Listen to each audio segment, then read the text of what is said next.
I felt that the tone that Detroit set, especially in the second half, you got to see more of who they are. And the Knicks got a nice sample of what they can expect in the playoffs. Because I also appreciate the fact that the referees were not giving them the calls. Even though I didn't appreciate the fact that they were once again crying about everything. This is playoff-style basketball. Get it out the mud. It's going to be gritty. It's going to be physical. And what are you going to do? And instead of answering the call, they folded.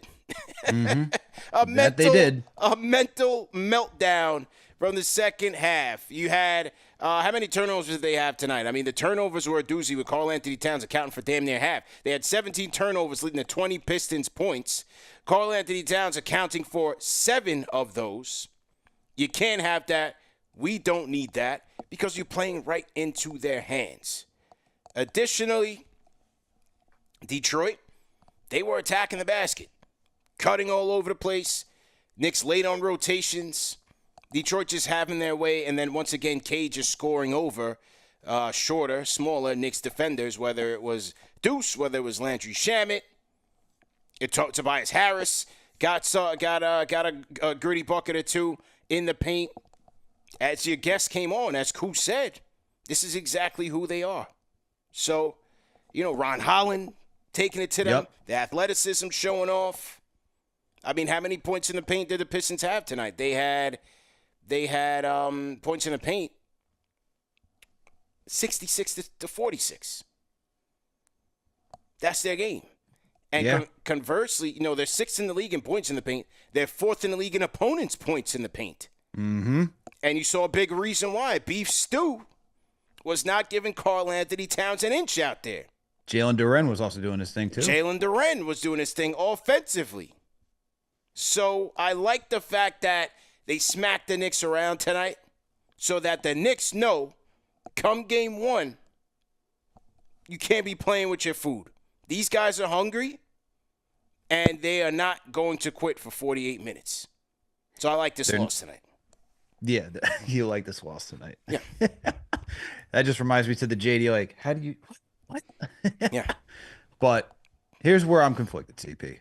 And on the one hand, I look at it as we didn't have Josh Hart, OG, Mitch, those 3 guys. Talk about 3 impactful defenders right there that you don't have against a Pistons team that isn't great in the half court. They're fine with cutting. They're fine with getting out in transition and being athletic.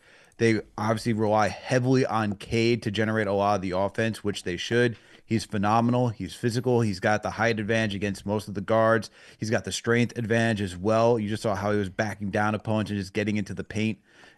He's just a natural scorer when it comes to attacking at all 3 levels. But then you look at Malik Beasley, you look at Tim Hardaway Jr., these guys who are just on a hot streak right now, shooting-wise. And so for me, when I look at that, like guys who are they're very one-dimensional. Like Beasley's not a guy who's going to kill you at all 3 levels. Timmy's not going to be a guy who kills you at all 3 levels. They really just have one guy, okay? Yeah. And the fact that we didn't have our top defender in OG, who will be guarding Cade, if this is the first-round matchup, he will be on Cade. And Cade will not have an easy night going against OG Anunoby. Still a talented guy, don't get me wrong. But when you can just focus in on one person and all the other guys are just, role players, I think the Knicks have a pretty good chance. Not saying it's be an easy series, but I think they have a pretty good chance talent-wise. We didn't see the full talent displayed. This is where I'm conflicted, though. When you're playing a Detroit Pistons team who is hungry, and that is, that just showed that they will fight for 48 minutes. They will figure it out some way, somehow. I just don't like that the Knicks, who, in my opinion, still had enough to win.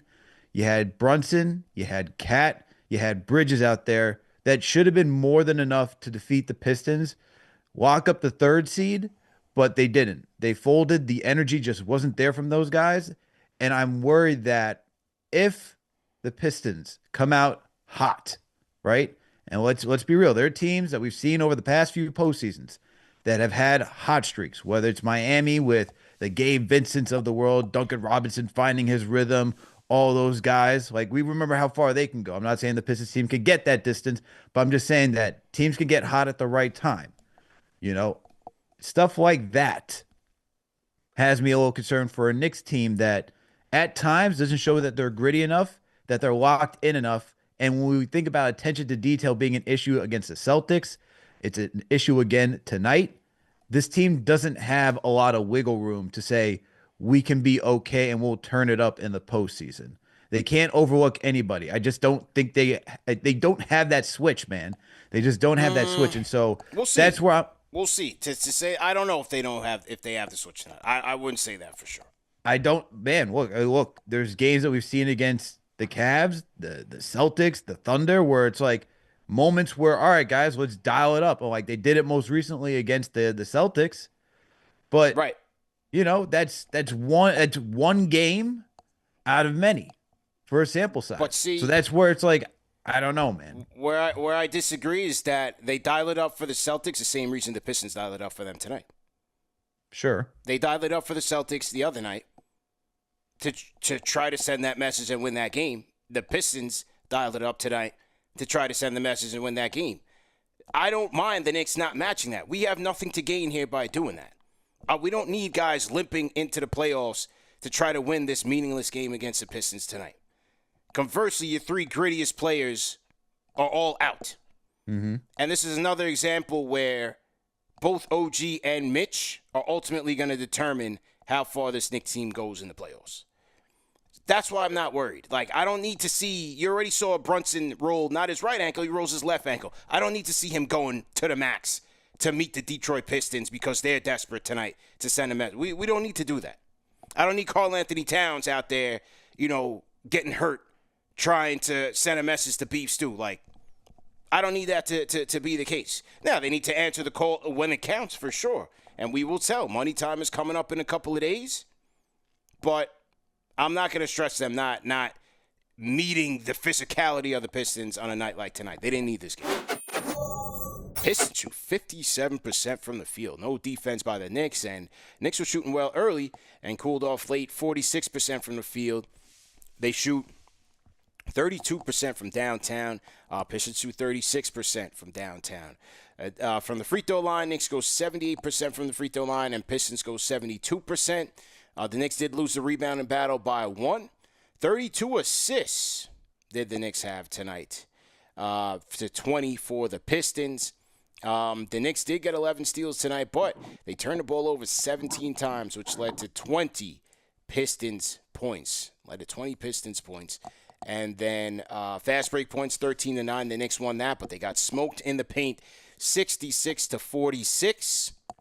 Largest lead of the night, 13 for the Knicks, 9 for Detroit basketball. Look, big thing for me, we already discussed it earlier in the show, is the points in the paint. Brought that up. Knicks are a top 5 team when it comes to scoring in the paint, and the Pistons are a top 5 team when it comes to defending the paint. And what we get tonight, 66 points in the paint for Detroit, 48 for the New York Knicks.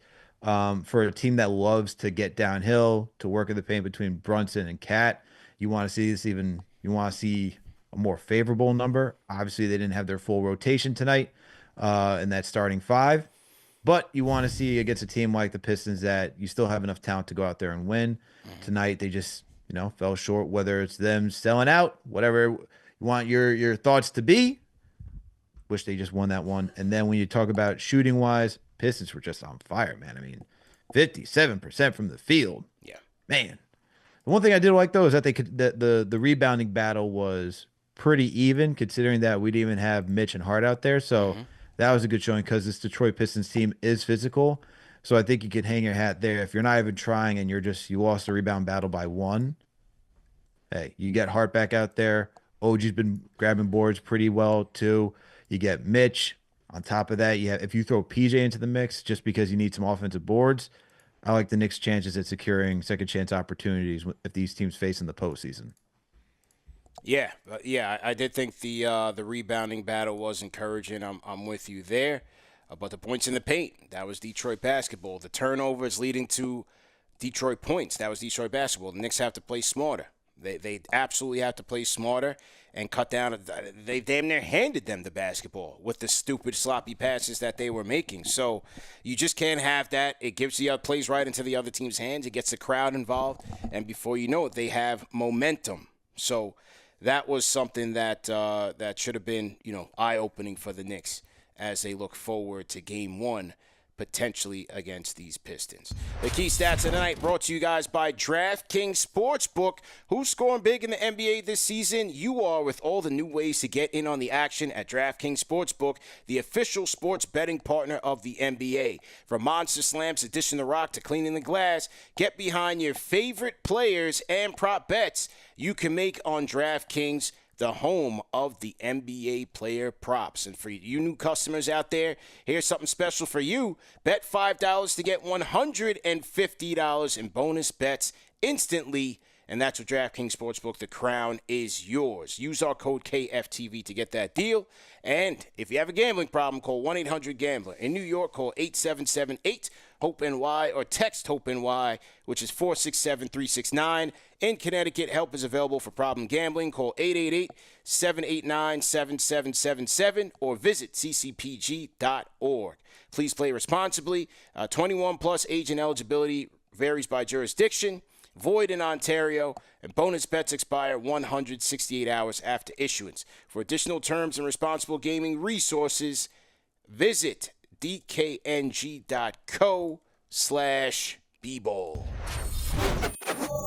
BX, stand up. Omar, you up next. Omar. Hey, what's going on, guys? You can hear me okay? Yes. How you doing, man? What's going on, guys? Nice to call in again. Likewise. So I'll keep it rapid fire. I think everybody said I don't care about this game, man. These last couple games of the season doesn't matter what happens. Yeah, I'm not worried about Detroit. It's Knicks in 5. But what I will say, the Josh Hart honeymoon period is over. You know what I'm saying? Like, I know it's an unpopular opinion, but we overrate the quote unquote effort. Like, we get it. He plays hard. We understand that. But the switch that needs to be made, I know it's not going to happen. It's Tibbs. Put McBride on the starting lineup. If you put McBride and you swap him with Josh Hart, it changes the dynamic of the offense. Because McBride, we underrate his shooting. He's a knockdown three-point shooter. Like, even his misses, they look good. And he hits a lot of tough shots. He's improved. That kid has improved significantly from when he first started out. He's a knockdown shooter. He can create off the dribble. And he does a lot of the same things that Josh Hart does. I mean, he seems like the same player, just with a better shot. So I'm not saying this to knock on Josh Hart. I'm just saying having him on the court for the entire game is crazy, and it's putting us at a disadvantage. It's 4-on-5. It really is. And when you have that out there, they're able to kind of double team Brunson or double team whoever's hot, whether it be Cat or Brunson or even Bridges if he gets on one. If you make the switch, just something subtle as that, swap McBride for Hart, just at least in the beginning of the game, so we don't fall behind, especially against these better teams. It'll make all the difference because they're going to have to respect McBride's shot. And you have another shooter out there which spaces the court. So it's not going to happen. Tibbs is not going to do it. I expect Hart to be on the court for damn near the entire game. But it puts us at a disadvantage. We get it. He plays hard. He pushes the pace. But he's a liability. So, the Josh Hart honeymoon period, man, it's run its course. Yeah. In the beginning of the season, I was averse to it. I wasn't a big fan of it, but now that you see that the way that they play and that he just doesn't have the same confidence in his shot, you need a lot of McBride in here, and he's got to be the guy that you go to if both Hart and Bridges are on just don't have that impact. They just don't have that punch. Deuce is going to be aggressive. He's going to be aggressive, which is the anti-McCall, and he's going to knock down shots, which is the anti-Hart. So you got to have threats out there, especially if you're going to throw, Mitch out there. You can't have Mitch and Hart out there. That's two negatives on the offensive side. You got to find a way to get Deuce out there if you're going to get Mitch out there as well. If I could just say one quick thing, I know there's a lot of people on the Discord. Sure. Just real quick, we always say, like, we know, like, the last game we would say, for example, Cat had a really great first half, but then they just went away from him the second half. That's not true. They're forcing the ball away from him. The other team adjusts in these games. Like, whoever has a big half, whether it be Brunson, Bridges, Cat, whoever has a big first half, the other team adjusts the second half. And because you have Josh Hart out there, their adjustment is just to double or deny the ball for whoever's hot. They just take them out the game because you're able to sag off of Josh Hart. Pause. You're able to kind of, leave that shooter open, and they're able to double team whoever has the hot hand. So I'm telling you, just swap that out. Put a pure shooter in there. If it was Dante last year, it would have been him. But this year it's McBride. Swap him out for Hart. I'm not saying Hart doesn't play. He'll play a significant amount of minutes. But swap McBride out for Hart, especially in the beginning of both halves, the beginning of the game and the beginning of the third quarter where things go south. And it'll make all the difference. We're going to need that. This NBA is too good, man. Like, you can't just rely on your defense. Guys make shots. So we have to match that fire for fire when it comes to three-point shooting. The NBA is too good these days. Thanks for taking my call. Rate that call in the chat, man. 1 being trash, 5 being facts. I don't care who he's playing for. I don't care who he's coming in for. They need Deuce. They need Deuce, bro. What is your closing lineup right now, CP? Closing lineup right now is going to be Brunson, McCall, OG, Cat, and Mitch. That's my closing lineup. Hit that thumbs up button for our friends at, you know it, Al. Oh, boy. Skims. The official underwear partner of the NBA, the WNBA, as well as KnicksFanTV. Shout out to Skims. Shout out to Kim K and them, man. Hey, up and coming clothing brand for both men and women. And like I said, they are official underwear partner of the NBA, the WNBA. As you see, Spider Mitchell, rocking his Skims. Well, fellas, man, Skims isn't just about the underwear. It's just not always about the boxer briefs. They got a ton of stuff for today's man, from the tees and tanks, hoodies and sweatshirts, a lot of active wear that you guys can check out. So definitely go to their collection, skims.com, shop the men's collection, or you can check out their flagship store on 5th Avenue and see everything in person for you guys that are here in New York. If you do check out the briefs or the boxer briefs, hey, check out the 5-inch boxer briefs, man. They're styling and profiling, good material, quality materials, nice stretching and expansive, and they don't ride up on you like a lot of those cheaper boxer briefs do. So they fit snug, they fit nicely on you, and you'll be good to go, man. It's very versatile. You could hoop in them, work out in them, ride your bike if that's what you're into.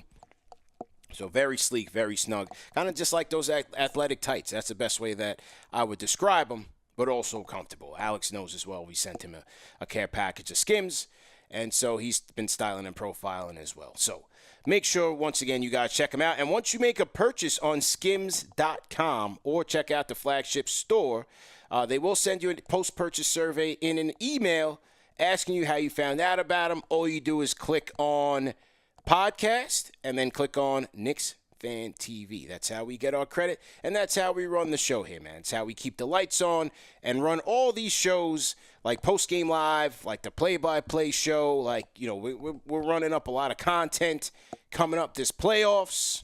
This is how we keep the light on, man. So make sure you guys check out our friends over there at Skims and let us know that the good people at KnicksFanTV sent you. Okay. Well, yeah. Yeah, man. Lightweight, breathable. Yeah. Skims are awesome. Absolutely. And I appreciate you without having to go to the flagrant 3 route. Yeah, well, listen, man. If you need a re-up, like I said, it's just we know who to call. You know what I'm saying? You know what? Yeah. Shout out to Tim for putting this in the chat. Kim K, you got to create the KFTV edition. We need a KFTV edition Skims. We'll send that up. We'll put a little request in the request box with the R&D team.